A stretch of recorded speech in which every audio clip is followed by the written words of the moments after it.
Hello and welcome back to Ives education. आज हम बात करेंगे आइल्स के राइटिंग मॉड्यूल की। Writing module is considered one of the toughest modules across the IELTS modules. But इसका कारण सिर्फ इतना है कि स्टूडेंट्स डर जाते हैं राइटिंग का नाम सुनकर। Writing actually subjective evaluation involve करता है। सब्जेक्टिव इवैल्यूएशन का मतलब है कि आपके core writing skills, core English skills are at display, and that's why none of the answers are predictable and none of the answers are absolutely right or absolutely wrong. But आपको इतना डरने की ज़रूरत नहीं है। उसका कारण है कि अगर हम किसी भी एग्ज़ाम के मॉड्यूल को या फिर किसी भी एग्ज़ाम के फॉर्मेट को ध्यान से पढ़ते हैं, समझने की कोशिश करते हैं, तो हमें उसकी एक बहुत अच्छी अंडरस्टैंडिंग मिल जाती है और उस अंडरस्टैंडिंग के बेसिस पर हम आगे चलकर अच्छे से परफॉर्म कर सकते हैं। तो इस वीडियो में मैं आपको वही अंडरस्टैंडिंग दूंगी, ये बताऊंगी कि आखिर राइटिंग मॉड्यूल में स्टूडेंट से एक्सपेक्ट क्या किया जाता है और उन एक्सपेक्टेशंस पर वो कैसे खरे उतर सकते हैं। So without further ado, let's begin.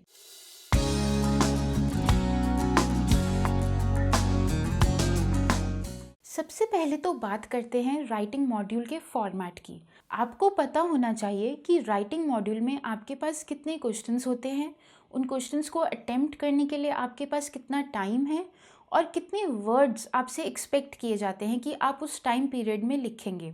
So let's begin. सबसे पहले तो राइटिंग मॉड्यूल में आपको दो टास्क दिए जाएंगे, writing task 1 and writing task 2।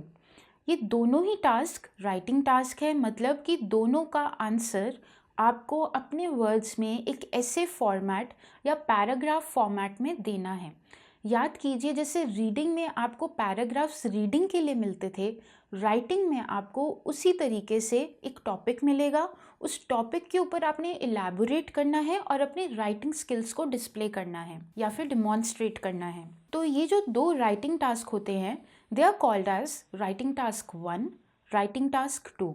Writing task 1 academic और जनरल दोनों के लिए डिफरेंट होता है।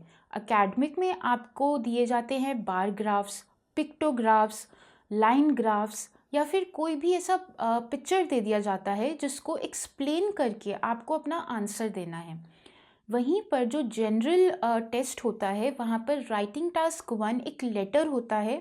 वो फॉर्मल हो सकता है, सेमी फॉर्मल हो सकता है, इनफॉर्मल हो सकता है। That entirely depends upon the examiner what he chooses to give to the students on a particular test। उसके बाद जो राइटिंग टास्क 2 होता है, वो अकेडमिक और जनरल दोनों के लिए ही एक होता है, मतलब दोनों में कोई डिफरेंस नहीं होता। Writing task 2 is your essay. You usually get a discursive essay. अब ये डिस्कर्सिव एसे क्या होता है, राइटिंग टास्क 1 में कैसे कैसे क्वेश्चंस आते हैं, वो हम आगे चल के डिस्कस करेंगे।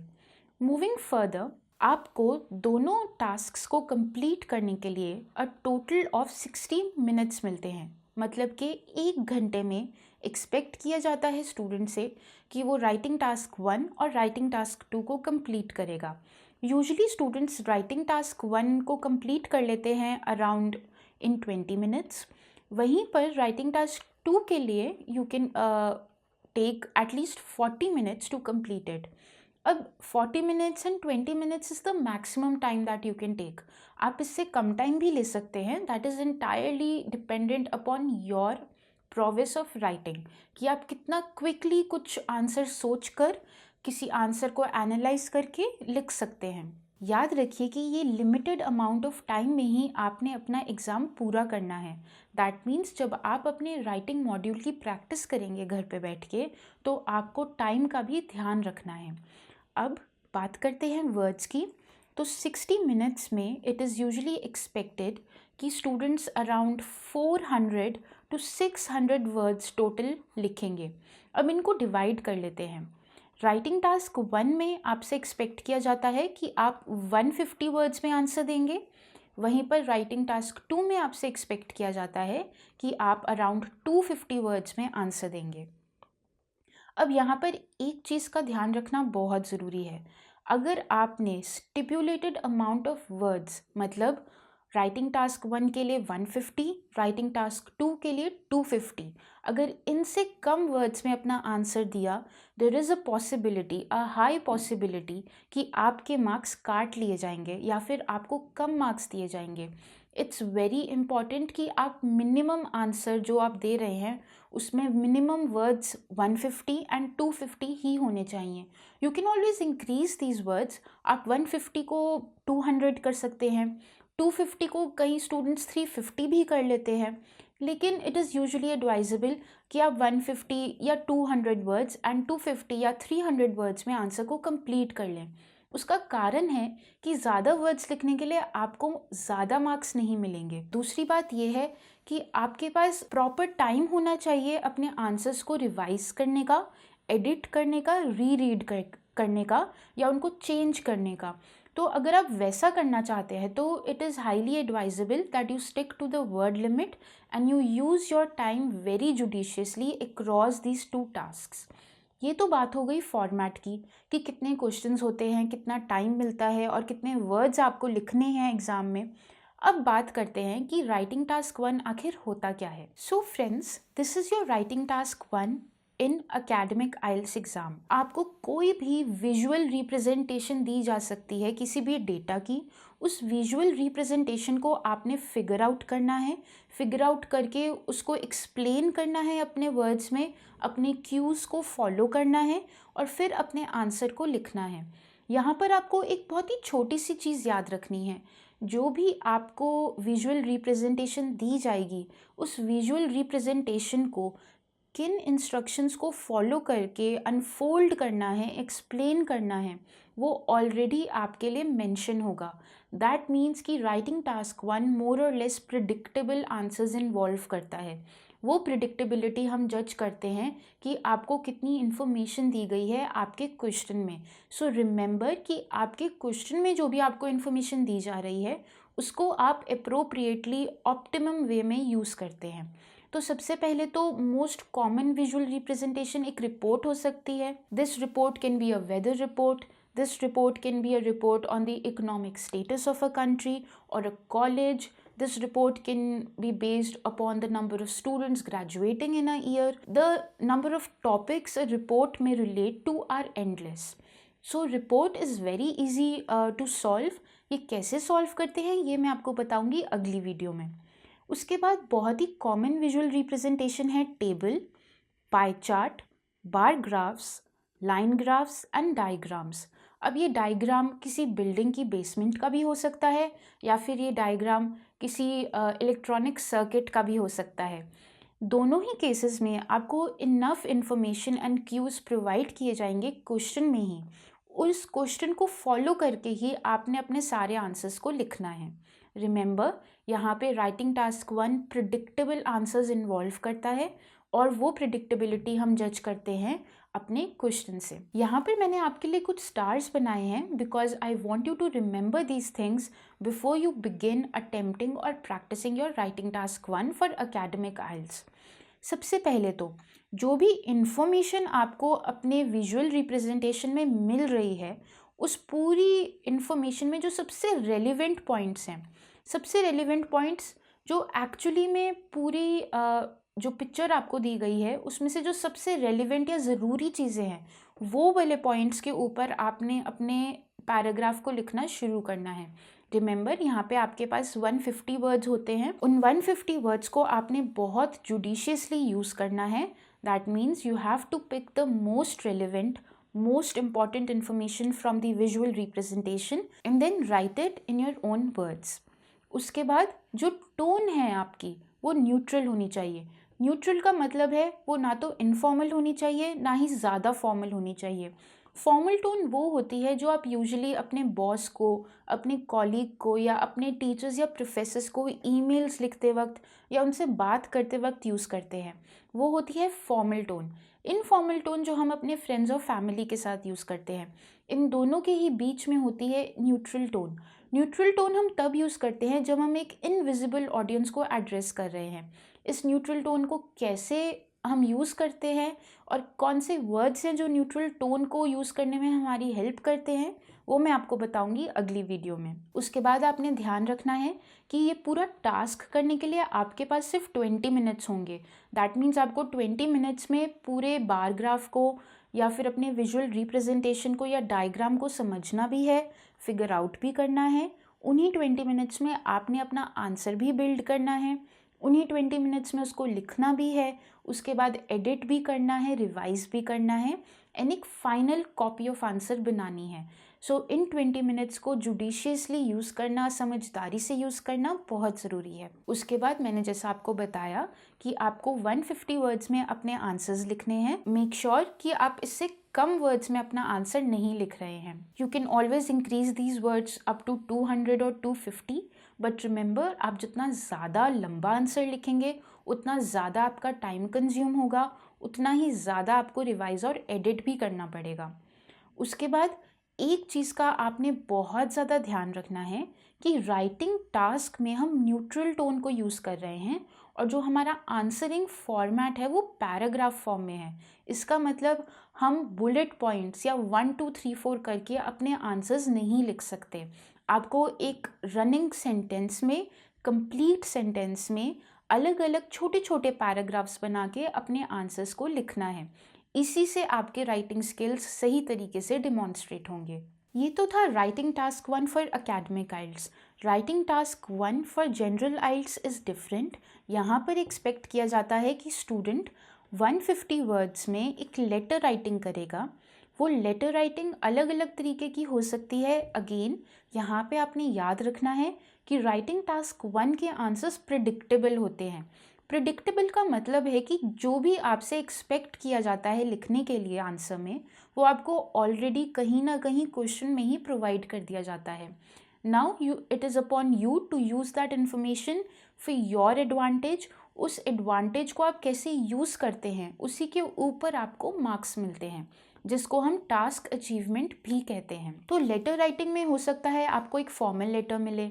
फॉर्मल लेटर हो सकता है वो जो आप गवर्नमेंट ऑफिसर को लिखते हैं या फिर अपने प्रिंसिपल को लिखते हैं या टीचर को लिखते हैं या फिर अपने बॉस को लिखते हैं या HR मैनेजर को लिखते हैं। The options are endless. Formal letter में सबसे ज़रूरी चीज़ जिसका आपने ध्यान रखना है वो है टोन। आपकी टोन फॉर्मल होनी चाहिए।